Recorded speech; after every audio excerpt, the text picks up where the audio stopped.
I'm back in the new filming location, back from the dead. December turned out to be a little more stressful and hectic than I initially thought. And I initially thought it was going to be pretty hectic, so I accidentally took a break.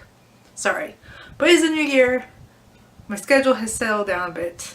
I have a schedule again, so I'm back. And I'm going to review the December Trivlog Reads book we had, My True Love Gave to Me, by a variety of authors, edited by Stephanie Perkins. I was really looking forward to this book. Just the cover alone is adorable. I must say that it might not have lived up to my expectations, but I might have given it a little too high of expectations. I think one of the things is every story involved a romance, and that's not necessarily bad, but reading it one after another, always being able to pick out where the romance was going to occur, got a little old. Maybe I just wasn't in the right mood for that. Maybe I would enjoy if they were longer stories and maybe there was more guesswork into who was going to end up with each other. Not that I always support love triangles, but it seemed to follow a pattern. Some stories were kind of weird, but there were some very good gems. I absolutely loved Stephanie Perkins' story. Holly Black's was weird, but I liked it. It was different, definitely. Gail Foreman's, loved that story.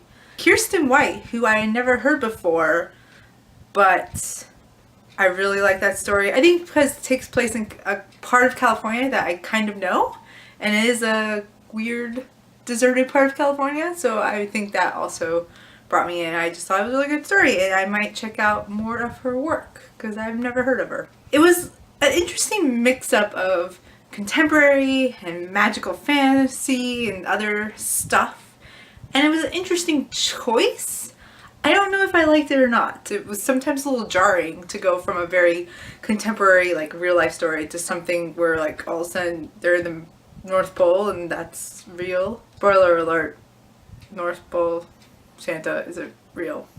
Sorry. I gave this a 3 to 4 out of 5, probably a 3.5.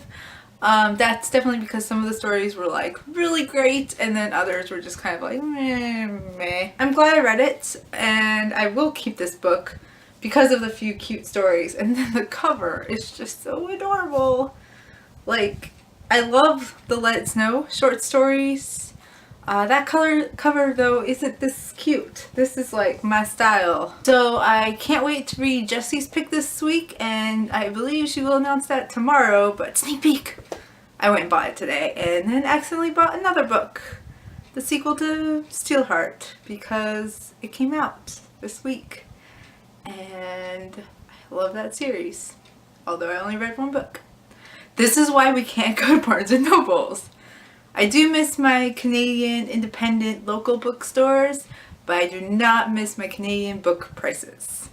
So, that is all. I will be back on schedule. Probably not stay in this exact location in this room. Might mix it up a bit. But if I was to show you around the room, you would just see a mess of boxes. So we're not going to do that right now. Bye!